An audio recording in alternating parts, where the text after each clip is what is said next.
record this session today so that we can also post it up on our website blogs page after the fact, and we'll share that with you all as well. Tech Alpharetta, for those of you that don't know us, we're a nonprofit whose mission is to grow technology and innovation in the city of Alpharetta. And we do that by running our tech startup incubator here in downtown Alpharetta and by hosting tech educational and thought leadership programs. And today we're really happy to be hosting one of our virtual workshop series programs. And I'm happy to welcome Ben Cagle, founder of Cagle Consulting Partners, as our presenter today to talk about selling your tech solutions into global enterprises. So Ben, thank you so much for your support and for being here today. I also want to thank our sponsors who make our programs possible. Aptum, AT&T, Bank of America, Flexential, Taylor English, RestorePoint, Verint, and UPS are the sponsors of today's event. So a big thank you to them as well for making this possible. And Ben, I'm going to turn over the virtual podium to you. Okay, thanks again, Karen, and welcome everyone. Good morning for those on the West Coast, good afternoon, and good evening to those of the friends joining from Europe. We really appreciate you logging on today. As a matter of fact, before I begin, as part of the welcome, I looked at the registration list, or those that requested a copy of the recording. We have startups represented both in Tech Alpharetta and outside of the Tech Alpharetta community here. We've got global enterprise companies, consulting companies, software. Let's see, I think Patrick Taylor with venture capital. So we've got a good, diverse ecosystem, and I think this really represents the ecosystem and relationships that Karen has built. And again, in Tech Alpharetta, we're a suburb north of Atlanta, and this is really the epicenter of the southeastern U.S. for technology and, of course, Global 1000 technology solutions. So thanks to all of you for joining. I think we'll have a little nugget, a little insight for each of you in this topic. So what I want to do is the obligatory 2 or 3 slides, tell you a little bit about Cagle Consulting Partners, but I'd like to really solicit your input. We have a COVID-19 solution, which I'll walk you through. It's actually one of the startups that's housed, if you will, at Tech Alpharetta. And I want your input in chat or possibly coming off mute and really think about how you would go to market with this solution. Then I want to talk about 3 concepts, kind of your relevancy score. So whether you're a startup, or this really applies to global enterprises as well, big companies selling to big companies. How relevant are you? And I want to really introduce this concept about a relevancy score. And the other thing is, how relevant are you to the C-level? Everyone says, whether you're selling software solutions, you're selling professional services, you're a small company selling to the bigs, or again, big to big company, how do you really relate at the CXO level? How do you sell higher in the organization and sell to different functions? So we're actually going to share a couple of war stories and a perspective on that as well. I'll walk you through kind of a self-promotion here on my kind of recurring framework that I've learned, again, working with different clients and of course in my own industry experience. And hopefully we'll get to your questions and examples here. So that is our agenda today. I'm going to ask Karen, since I'll be busy here, to monitor chat. So jump in with questions, jump in with observations, and I definitely want your help on this first exercise, if you will, on the COVID-19 startup we'll get to in just a moment. So briefly about me, I've had a diverse career. I've been a division president, owned a P&L, and did industry roll-ups with McKinsey, so I came out of industry. The second chapter of my career, I was actually in consulting, large consulting companies like HP Enterprise and CSC Consulting. So again, how do you solve business problems with technology or services? I did thought leadership, was a practice leader, and did business really across all industries on 4 or 5 continents. So I did the big corporate consulting thing. Then I actually got into helping, being on the leadership team of growth companies, whether that was venture capital with a company called Oversight Systems, where Patrick Taylor was the CEO here, or I helped grow the former CMO of Coca-Cola, his brand and marketing strategy firm. I've led a publicly traded data analytics company. So I really kind of bring that perspective of from bootstrap startup all the way to Global 1000 leader as we think about how do you sell to global enterprises. Just briefly about Cagle Consulting Partners, hey, we're simple. We solve 3 problems. How do we help you, whether you're technology or whether you're professional services, how do you accelerate revenue growth? How do you innovate solutions? In other words, how do you solve problems using your services or product? What's the business conversation you need to have? And then, of course, since I have worked in different environments, I coach a lot of executive teams in terms of how they scale their organizations. And some of those are actually on the phone here. They're both clients and partners of Kaggle Partners. So if you think about it, I work with innovation groups, but also work with a company here that's based in Alpharetta called Finlistics. And what Finlistics does, they have software that analyzes global enterprise financials. So sales teams in Cisco, IBM, SAS actually use the Finlistics technology to understand the financial agenda and the strategy agenda of global 1,000 customers, and then put that into their account planning or pursuit planning. So I'm both a trainer and a coach there. And Paul Berkmans, who's joining us from Europe, he's also another one of my associates working with Finlistics, serving those big logos that everyone recognizes. The majority of Kaggle Consulting Partners, we work with mid-sized technology companies, anywhere from typically 5 million up to 200 million. And I think 352, Sarah, you may be joining us. They're an innovation consulting firm. We work in healthcare, legal, actually OneSpring there in the middle. They're another tech Alpharetta. I think they're a board member. Jason, hopefully he'll join as well. Virtual reality, blockchain, innovation. Really, we work on all the emerging technologies, how to again, solve business problems and how do you go to market. And then working with different startups, artificial intelligence, another Tech Alpharetta, Tech Alpharetta member, TransHalo, which is cybersecurity for connected vehicles, and of course, cybersecurity is here. So really, we play on all three levels. And what we found is that mid-sized companies want to sell to the large companies. Startups want to sell to the large companies. And that really, as Karen and I were talking, really got us into thinking about how do we create value for the startup community here? And really, how do you sell to a large global enterprise? So let's start with an exercise here. Hopefully all of you will be participating on chat. Again, Karen, if you'll quarterback this for me. One of the Tech Alpharetta startups is called VAC Mobile. And what VAC Mobile does is take your vaccination records and actually put that into a digital passport. I'm actually on the advisory team, on the executive team here. And then we also allow for global enterprises to actually aggregate their employee information, and you can see the dashboard there.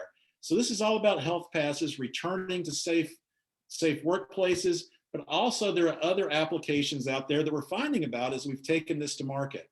So start thinking about who you would sell to if you were on the VAC Mobile team. What industries would you target, and what value propositions would you actually lean into? So let's think a little bit more about VAC Mobile, and then the next page will be asking those questions. So again, VAC Mobile accesses vaccination record data, and this is going to be a global solution.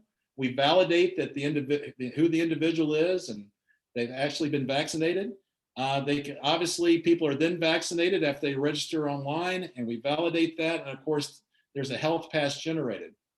Of course, this is all the techie speak around secure platform, and it's user driven, and we get around all the healthcare requirements, the HIPAA requirements, and it's easy to maintain.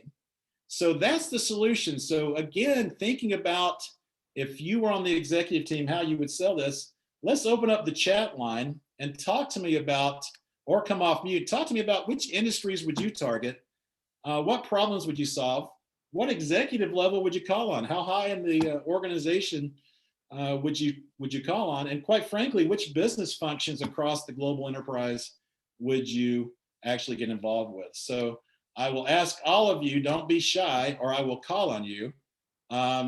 Let's get into on the chat here. Just give us some ideas. How would you go to market here? So Jeremy, Patrick, some of the others that are online here, who would you target with this? No right or wrong answer.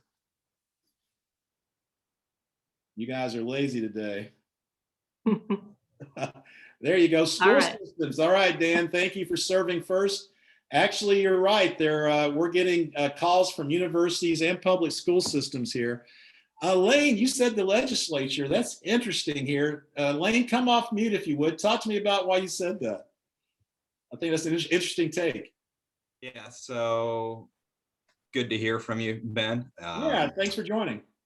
Yeah, it's great to be here. I think part of the reason that I say the legislature is because it would be difficult to apply this to like a specific industry. I have trouble seeing people choosing, wholesale, across the country or the globe, choosing to enter into a system like this. Maybe it's my own personal bias that makes me think that way, but I think, if the legislature passed some kind of law saying that we had to verify our vaccine status or our, particular health statuses, then there would be obviously it would be kind of mandated uptake of this solution. So yeah, you actually, the reason I called on you, besides just embarrassing, Lang, thanks very much. We always give you grief every time I see you. But the reason I like your thought process, we actually have hired a vice president of public health. She used to be a CDC executive and is actually facing off with some of the government entities, both at the federal level, the NIH, CDC, and at the state level as well. So there is, can companies actually require their employees to be vaccinated for COVID-19? And the overwhelming response is, unfortunately, you can make that requirement for employment. So there is a regulatory issue here. And I think a lot of the things we've done from a solution have actually dealt with that. But I thought that was interesting that you kind of came up with that. Paul, I agree with you. Tourism, hospitality, travel, we're actually in conversations that I want to allude to, both with public health entities, those that are involved with coming in and out of countries, a lot of the passport advisory companies, airlines, hotels, hospitality. You guys really hit it. Jeremy, exactly right. Paul, absolutely. Anna, the city systems and legal workers, we're thinking about, public health, but we're getting a lot of unsolicited demand from companies that are in heavily regulated industries. And we're talking about, we're getting calls not from, from HR, we're getting calls from chief risk officer offices, compliance. There's a lot of liability and risk around this because I think someone said, who said it here? Let me scan the chat real quick. Let's see. Yeah, any company, I like whoever MJN is. So good answer there. Anyone that needs physical interaction. A lot of companies, like engineering companies where their techs have to be on site, we're getting unsolicited demand from these, both from large employers, global names you would recognize, down to mid-size as well. So again, I promised the two founders that we wouldn't get into too much on this, but you guys are hitting into the threads here. But I wanted to bring this up really to kind of prove a point or illustrate the point on kind of the first lesson learned here. This is an eye chart. I'm a former consultant. You got to have chevrons on it.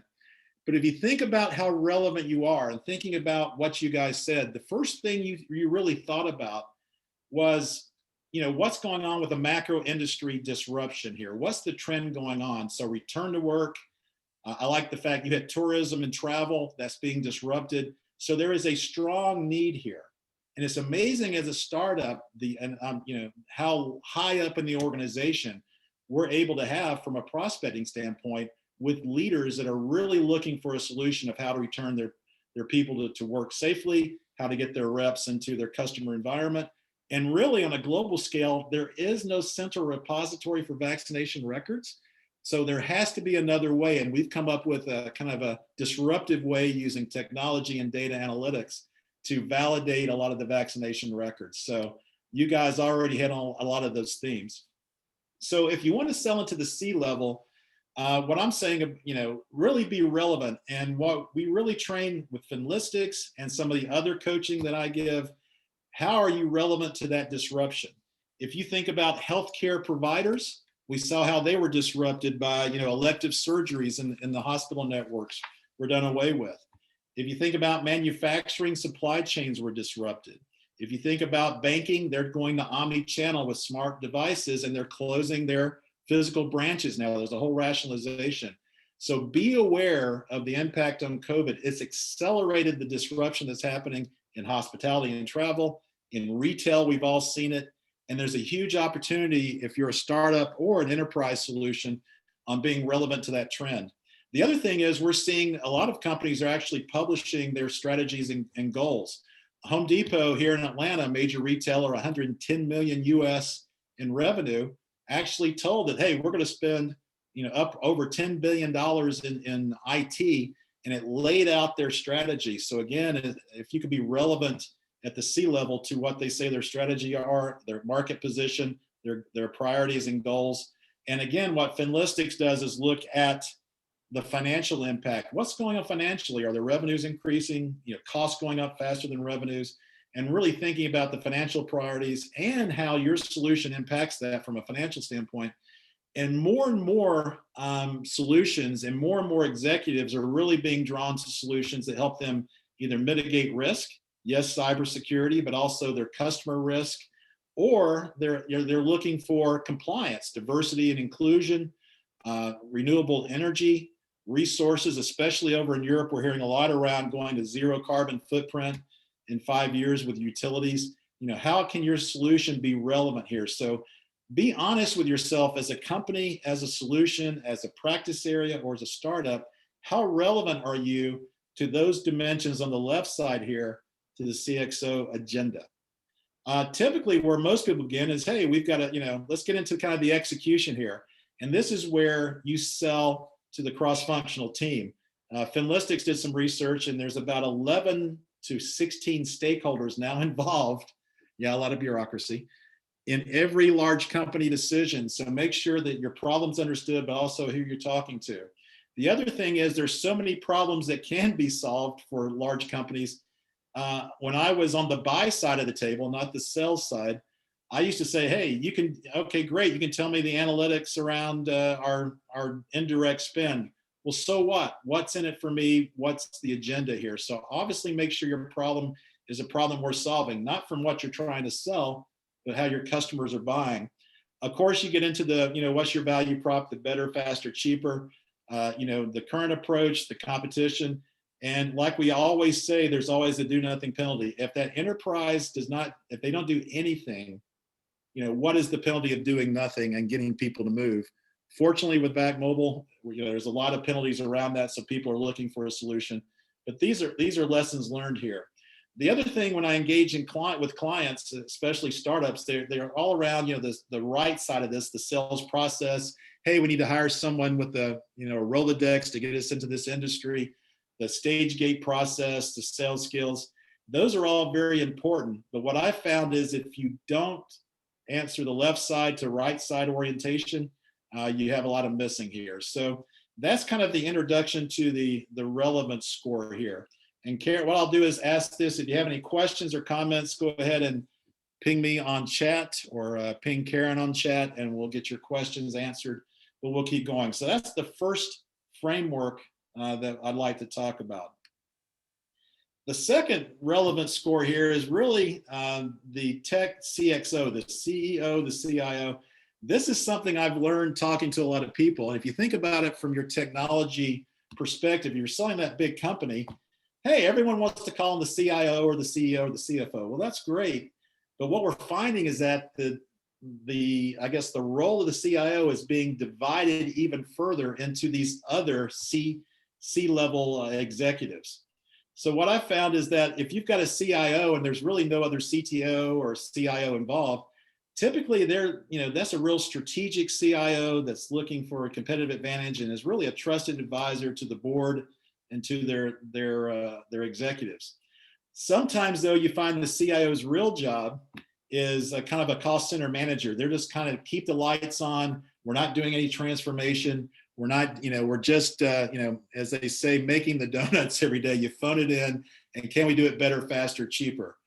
But what I've looked at and what I've observed and what we're hearing from a lot of my network is that there are other roles that actually can be a good channel for a startup or another company to sell their services or products into.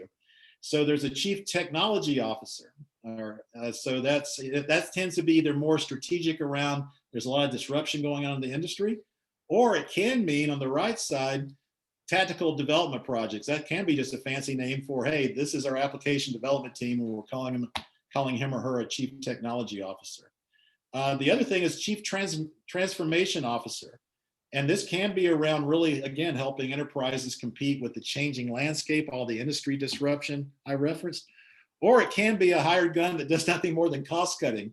And what I always say is look at the press release to see if that chief transformation officer is their track record one of cost cutting and taking cost out and layoffs and selling businesses, or are they really around value creation and new growth and everything else. So these titles can be very ambiguous based on just title alone. So you have to look at one level deeper in that. Chief Innovation Officer. So again, there are a lot of innovation groups here in the Atlanta area, down around Georgia Tech, the Georgia Institute of Technology. I've actually interviewed 20 of those Chief Innovation Officers, and I'll give you a couple of insights around that. I actually partnered with one of the Kagel partner firms, 352, the innovation consultants, around understanding the real role of the Chief Innovation Officer. The other one is kind of ambiguous, but I think, Karen, some of your startups from Tech Alpharetta sold into, was actually a Chief Digital Officer. So this can be, looking for real strategic advantage using data or digital, initiatives. Or quite frankly, it can be just a new kind of technology pilot program. I've seen both descriptions, here's the spin and the press release on the left side versus what the real job is on the right side. The other thing is, from a chief data officer, we have seen, and we've been very effective selling startups into chief data officers because they're really looking at data as competitive advantage. The other side of that, some data officers really say, hey, look, I'm just here to aggregate all of our data sources, integrate it. And the CEO wanted this report. We couldn't get the report out of our systems. So, my job is nothing more than data integration and give me my reports.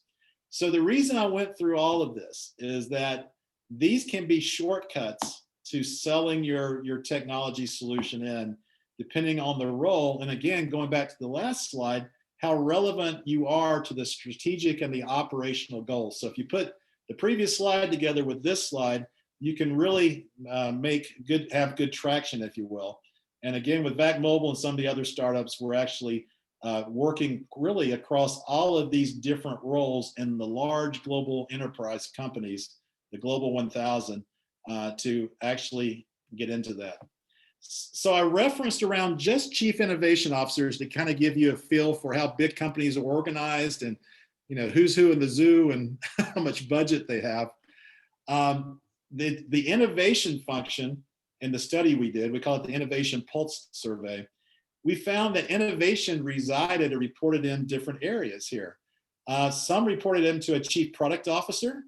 Some actually had a chief innovation officer. Some, or chief information officer, the CIO, that's more the IT role, or the chief innovation officer here.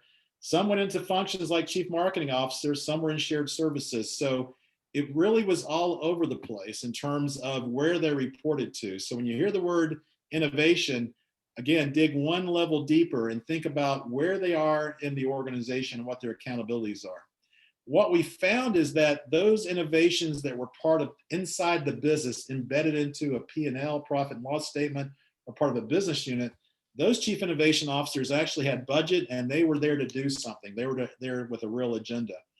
The other thing that really fascinated us when we did this study is that, again, a lot of these global companies made a big announcement, a big press release. They opened up innovation offices, but sometimes they only had, maybe 1, 2, or 3 employees at these innovation centers, and they had to matrix or influence across the organization. So they were centralized and kind of the focal point, but again, they didn't really have that many resources or budgets. There are some exceptions to the rule, but overall, very influential, but no budget. So for all you sales reps out there, you're thinking, okay, no budget, no influence. Why should I target these? Well, we'll get to that question in just a minute. The other thing we looked at, just for the innovation function, to kind of give you a feel for it, is saying, we looked at how much discretionary budget do you have? Again, most either had zero, some of them had no budget and they had to go ask the business or ask the executive steering committee for funding. Some had discretionary budgets of 500,000 to $1 million. Some had less than 75. There were a few though that actually had $1 million, over $1 million worth of discretionary budget for pilot projects for startups and that kind of thing. And I asked them, I said, okay, help me understand, how'd you get to $1 million? And they go, well, we didn't know how to budget innovation. So we just said, hey, we're going to do 50 projects at 20,000 a piece. And that's how we came up with, with the 1 million.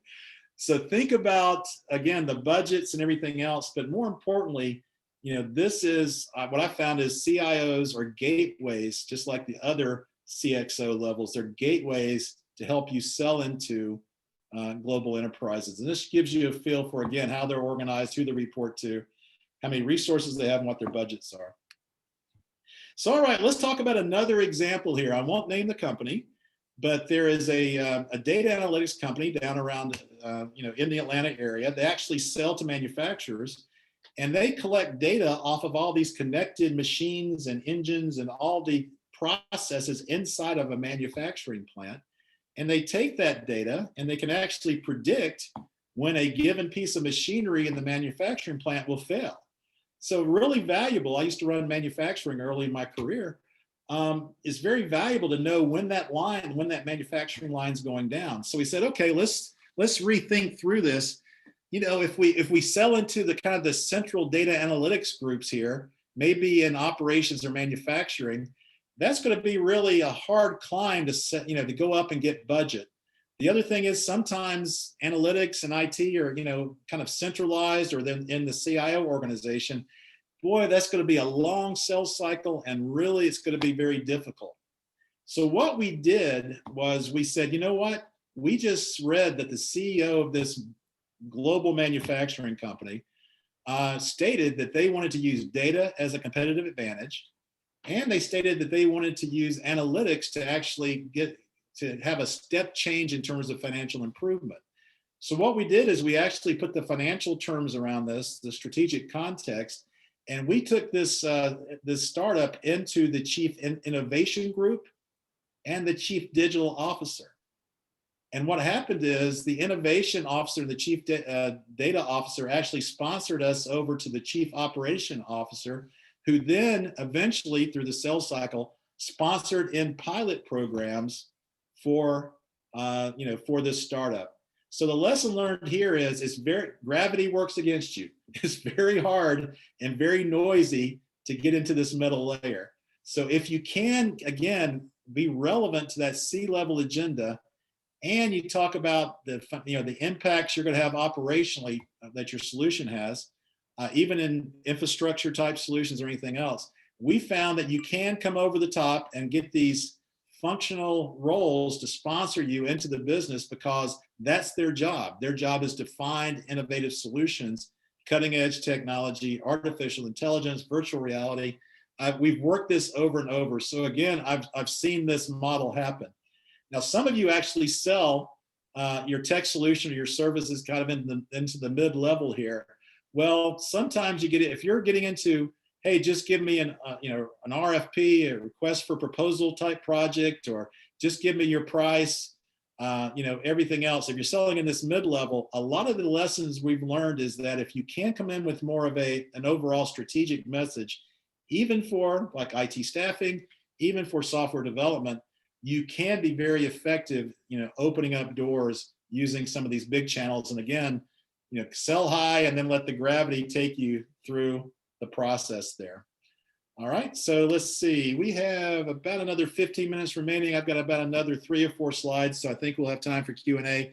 Or if you have questions, make sure that you ping me on chat, or ping Karen on chat, or just open-ended question, and we'll answer those. And so, can I ask a quick question about that last example? Yeah, go for it. How was your team able to get the initial meeting with the CDO in that example? Yeah, so what we did was we used if from a startup standpoint, Karen, and you've done this, I know, either getting introductions into those large companies through your network. Tech Alpharetta is great at doing that. Or I know we have lawyers who target nothing from startups. Use your network to get introduced in. Or I've gone directly. I mean, we've coached teams to go directly in with that message saying, your CEO said data was a major major initiative and focus this year. We know there's competitive advantage. Here's how we can actually take millions of dollars out of your cost using predictive analytics. How would you like to have a meeting? And it's amazing. We've gotten into Daimler, Mercedes-Benz, some of the innovation centers there around doing that, just having conversations with different stakeholders. Chick-fil-A here in Atlanta is well recognized, Siemens, Emerson Electric. Those are some of the teams that we've used into that network. So again, Karen, it's that referral in and using your network, or just going directly at these people once you've done your research to understand what their jobs really are. Are they kind of strategic or tactical, and making sure your messaging is relevant to those. Did that answer your question, Karen? Yeah, did you do LinkedIn to make the first request? Well, yes and no. What we did was, on most of those, I like to go in kind of, you can use LinkedIn, and you can, get a response. It's a great way to do this. But I think most of the teams are using LinkedIn for research to see, again, kind of who's who in the zoo, to get the landscape. Also to look at their backgrounds of the executives, and then actually working in. I've had one person, their neighbor worked like over in accounting, and they were able to get the emails of these individuals and go direct, not spamming them, but going in with a really targeted value proposition. You can go in through LinkedIn.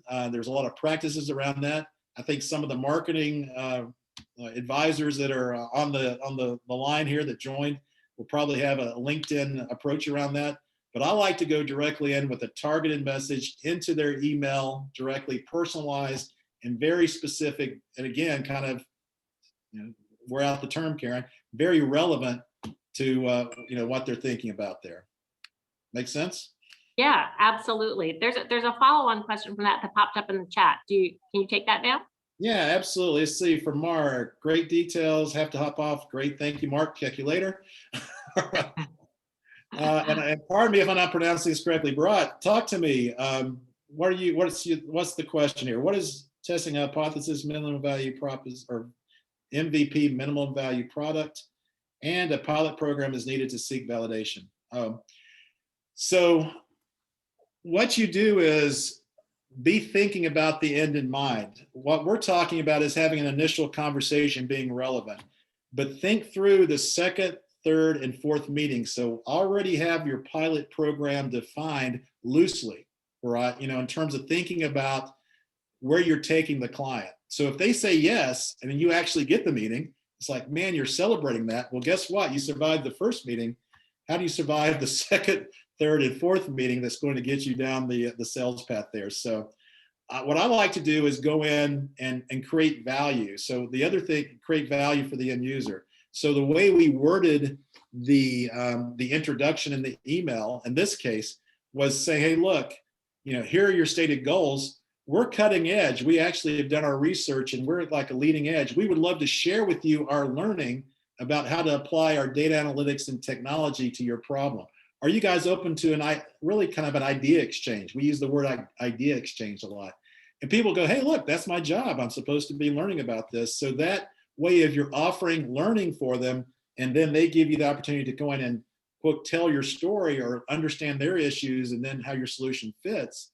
And then what happens naturally, they want to engage with you more because you're oriented around their problems, their strategies, their financials, that kind of thing. So even if you have an MVP, a minimally viable product, go ahead and try to say, hey, look, we'd like to share with you our thinking and get your point of view. In many cases, if you're relevant to them on those dimensions we talked about, they'll take the meeting. It's amazing. So this is great. So thanks, Bharat. Thanks very much for that question. Motoy, how you doing, man? Good to see you. Didn't recognize the initials there. Extending Karen's question, assuming you don't have a warm intro, is there any advice of getting past gatekeepers? There are tricks to the trade, but again, Motoy, I always say you don't go asking for something, you go giving something. So giving them learning, providing research, thinking about their problems. And, a startup, we were actually working through a chief digital officer, and there was a McKinsey study that I came across. We gave that to the CEO of the startup, and they put the McKinsey study in saying, hey, look, this is relevant to what we do, but we thought if you haven't seen this study, it's very relevant. That formed a relationship. The trust went up, the barriers went down, and then you're really engaged in the conversation. So Motoy, I would say, again, go in first offering value, learning, insight, whatever, and then come into it. The other thing I've seen Karen and Tech Alpharetta do, and some of the other stakeholders here, if someone asks me for an introduction to someone, either an executive or another company, I'll be glad to help anyone out. You add value, it all comes back, you're serving others. But I always ask them, what's in it for the other person and what value can you take in? So that learning, everyone's looking for ideas. Everyone's trying to understand change and how to think about change. If you have a point of view on what's going on with disruption, what's going on with how to apply technology in that disruption, how COVID impacted business and how your solution goes into it, that it really is what people's looking for. So that's, I think that's kind of the lessons learned. Always go bearing gifts of insights or knowledge or network or introductions, and typically they'll return the favor by helping you look at your MVP or assess your strategy or your product or introduce you in. But that's the right mindset, and it's amazing. Especially my career, I started this a few years ago, but global enterprises are more and more open, and they're looking for answers. If you give them answers, that's the way to get to it. Okay, so Troy asked here, I feel like I'm on a radio call-in show here, Karen. So Troy from Atlanta says, have you ever made an effort to uncover companies or verticals that were using consultants? Do you have a go-to resource to identify such companies? But Big Pharma loves expert consultations, but just function there. Troy, there's a lot behind that. If you care, I'll give my email on the last slide. Email me directly and we can engage in that. I'll give you just lessons learned. And again, from banging my head on the door, or my sales teams or my consulting teams banging their head on the door, I'll give you some lessons learned on that one. All right, any other questions here? Yeah, fantastic, Troy. Look forward to connecting with you. Thanks for reaching out. All right, let's get in. We have 2 or 3 more slides. I talked to you about that big, complex organization. These are the stakeholders we eventually got to for that data analytics conversation. All right, the third framework, as we round the turn, headed for home here, is that what I've learned from running the big corporate solutions, marketing practices globally. I've worked startups, like I said, with Patrick Taylor of tech operators. I've done bootstrap startups. What I've learned is you need all of these pieces. You don't need to have them fully baked, but you need to think through kind of the funnel here. So it begins on the left side, and someone goes, hey, should I spend $30,000 on a marketing campaign? I go, well, it depends on, really, who are you targeting your positioning and solution? Most of the consulting I do are getting, as we say, all the liars around the table of our consultants or our executive teams, and saying, who are we really targeting? Not just industry or role, but what's the scenario? What's the situation your client's in, and how are you relevant to them? The other thing we do is around market positioning. Yes, there's a brand element to that, but do you have permission to really hunt in that space there? So, what's your market positioning? And of course, I'm a consultant. I've got slides and frameworks for all this. And then your solution. And I really don't want you to talk about your product. And this is an old adage: market the problem you're solving, market the value, market the problem. And if you lead with problem, like we talked about, you're relevant across all those elements. It's amazing the traction you can get. It's amazing what's going on. So again, what we do at Keiko Consulting Partners, I partner with graphic artists, market research people, lead generation, whatever you need, depending on, you're a global 1,000 mid-sized company or all the way to a startup, we can scale to putting all these pieces together, or just working with your teams to coach you up in terms of how do you really get over to the right. Let's start with the end in mind, your revenue. Let's work backwards to make sure you've got all the pieces you need to make sure that you're driving a recurring revenue funnel here. So again, if you summarize my life in one slide, this is a pretty depressing slide, but these are lessons learned here. There's a lot of thinking that went in behind this, and this is really how we engage. All right. So thank you very much for all your questions. Karen, I think I was supposed to land the plane at about 12:45 local time here, in about 45 minutes or so, but I will open it up for questions. You can come off mute if you'd like to, or other chat questions or comments, or if you have a client issue you're dealing with, you'd like some more advice on. Sorry, Troy, we'll get to you later. Or if you'd like to share a war story about how you use some of these principles to actually grow your own business. So any war stories anyone would like to share, questions, or observations overall, feel free to chime in. I've got one for you, Ben. Okay, go for it. So just looking at it from a practical standpoint, let's say you land that first meeting. How much time should you assume you'll actually realistically get, regardless of what the window is that you're told on your meeting invite? Yeah, yeah. And there's actually a tactic that I've seen being very useful. Ask for a 20-minute meeting. Ask for a 40-minute or 45-minute meeting. A, it's unusual. B, it shows that you're buttoned up and you've got it going on. And 3, that we're all on these back-to-back Zoom meetings. If you give anyone 10 minutes back between meetings on Zoom or WebEx, they're going to be really grateful to you for giving them back 10 minutes of their life for a bio break or to grab a quick sandwich. So ask for something unusual around that, and it shows respect for their time. It shows, again, you can get to the point. They're going to learn something quickly and get to the point there. So I've used that tactic. My consultants have used that in the past. Be a little bit different around that, right? So does that make sense here? Good. Yeah, I like that. Yeah, let's see. Okay, Luke. All right, Simply Screen. Way to go, Luke. Way to promote. I like it. Excellent. So Luke, love the there's a term for it I won't use in the mixed company, but way to go. Way to put it out there. And I tell you what, Luke, we'll give you 2 minutes if you want to come off mute and tell us about your solution quickly. If you go longer than that, I'll cut you off. So go, Luke. Let's see how ready you are. Oh, I couldn't talk here. I just got a call. I didn't read on. All right, sorry. I suppose, Karen, I've got to learn to read all the 4 bubbles on the chat function here, but we're going to give Luke a leg up. Thanks for that, Karen. Any other questions or comments from anyone? Yeah, I just got a quick question. Yeah, go for it.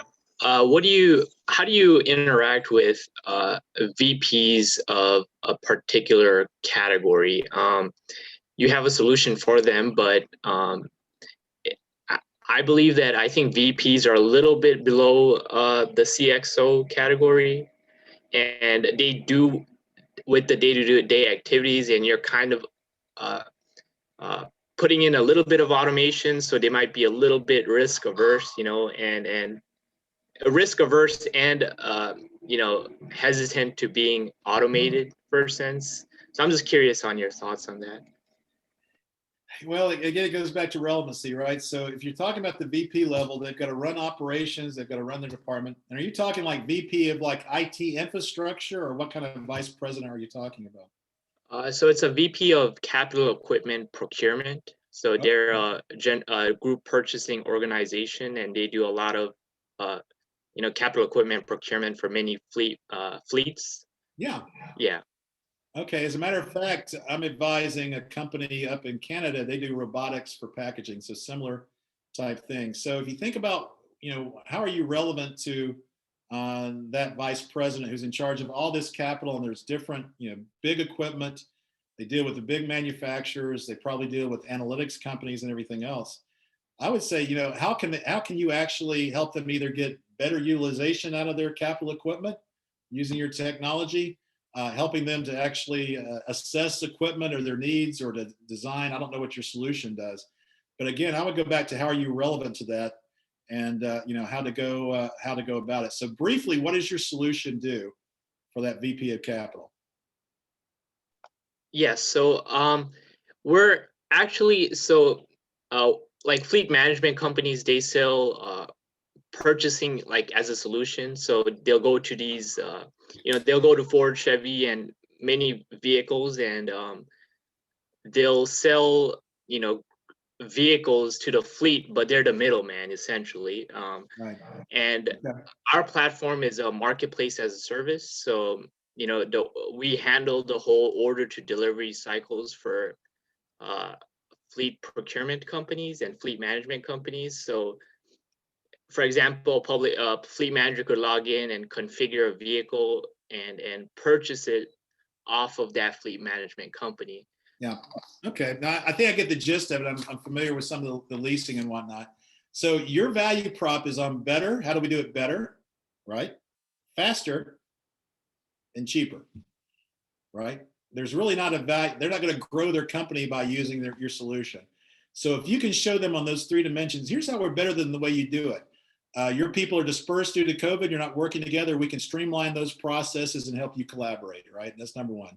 Second thing is we've collapsed this. This process typically takes from, when you think about it all the way through, it takes 30 days. We've got that down to a 5-day cycle, and you only need 3 people to do it versus 5 stakeholders. And we think we can actually help you become more efficient and take 5 to 10% of the cost of your leasing program out of your cost. How would you like to have a meeting around that? Is that kind of what you guys talk about? Yeah, that's almost 100%. You know, that's 100%. All right. Yeah. So tighten it up and get metrics with it, and say, you know, either we've worked, and the other thing is, you know, sometimes name drop who else you've worked with, or if you came out of the industry and it's a well-known industry, you know, think about that as well. If you want to have a little one-on-one for 5 or 10 minutes, hit me up. Get with, if you'll hit my program manager, Nina Scott at kegelpartners.com. She'll get 5 to 10 minutes on my calendar. We'll kind of go through it, and I'll give you some more coaching if you like. Sure. Thank you so much, man. Yeah, that's great.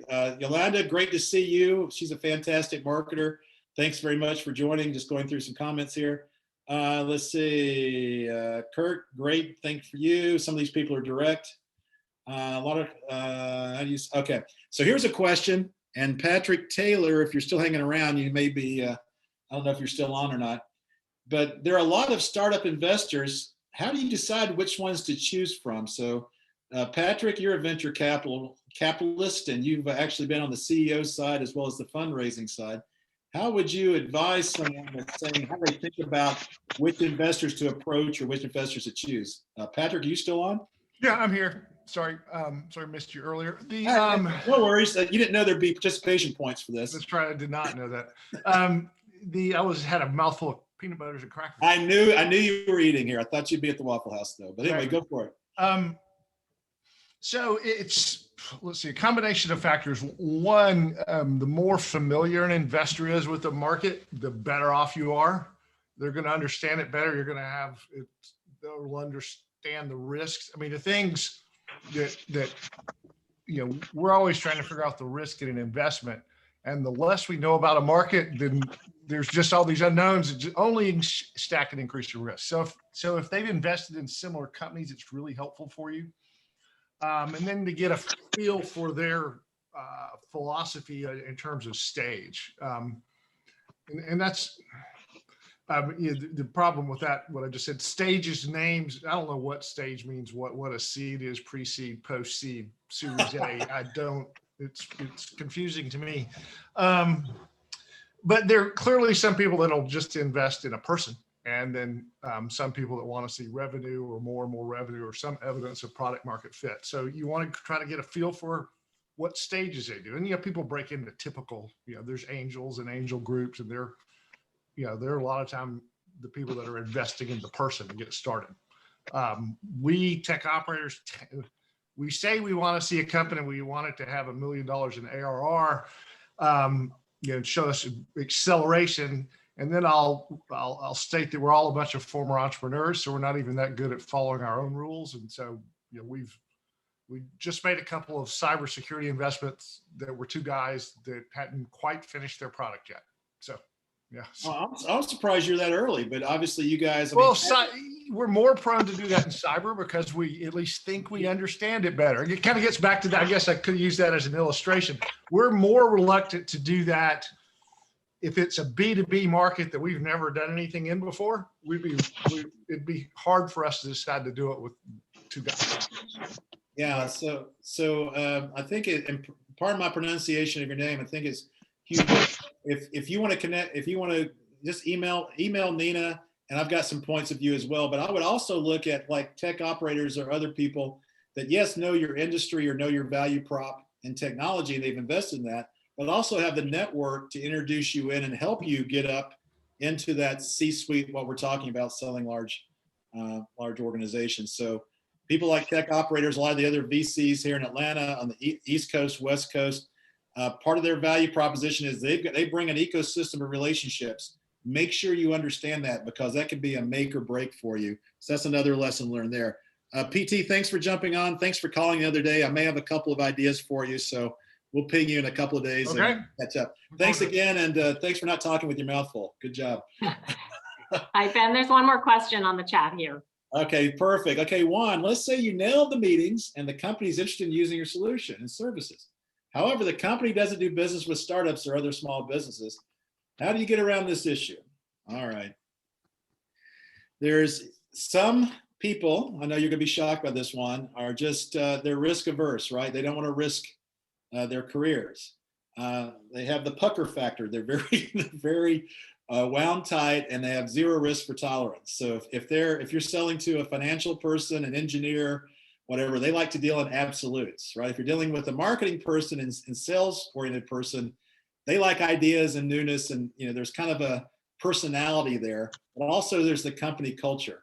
The way you get around that is obviously if you've done business with other large companies, or if you're really, and you got to be honest with yourself, if you're really a different solution, if you're really disruptive, then be bold, as we say. We coach them up. Paul, another coach from Finlistics, is on. We talk about being bold. Go for it. Be bold. We're disruptive. We think differently. The way you're doing it, quite frankly, given the disruption due to COVID or what's going on in your industry, you really need to think differently. We can do that. And that's why, I think if you really get into that and they show that you're an expert on their problem, not just your technology, but on their problem, possibly an expert in their industry, and you really build this trust relationship, it's a journey. It's just like dating, right? Introduce yourself around their problem and prove you have value and do the relationship. The other thing, obviously, people look for the qualification slide, the logos. That's why I flashed some logos up when I first came on. So, hey, this guy does business with these companies. He must know something. So that's kind of why we went around that. But there's different ways to credentialize you. Juan, if you'd like more details, again, just email Nina Scott, pardon me, and we'll get on my calendar and we'll do a 5-10 minute thing, half-hour thing, and work through your problem, see if we can coach you up. All right? Sounds good. All right, thanks, Juan. Karen, we're okay on time. One more question, or we have to roll off now? What do you think? One more question. I was going to ask if you could put Nina's email address in the chat as well. Okay, yeah, it is, let's see, nina-scott@Kegel Partners. So if I can type and talk at the same time, which is always a question. If you ever want to grab time on my calendar, or again, I'd like to thank all my new friends and old friends that jumped on. If you ever want to schedule time, get together, it's just, unfortunately, I'm a slave to that calendar. Nina will set you up at any time.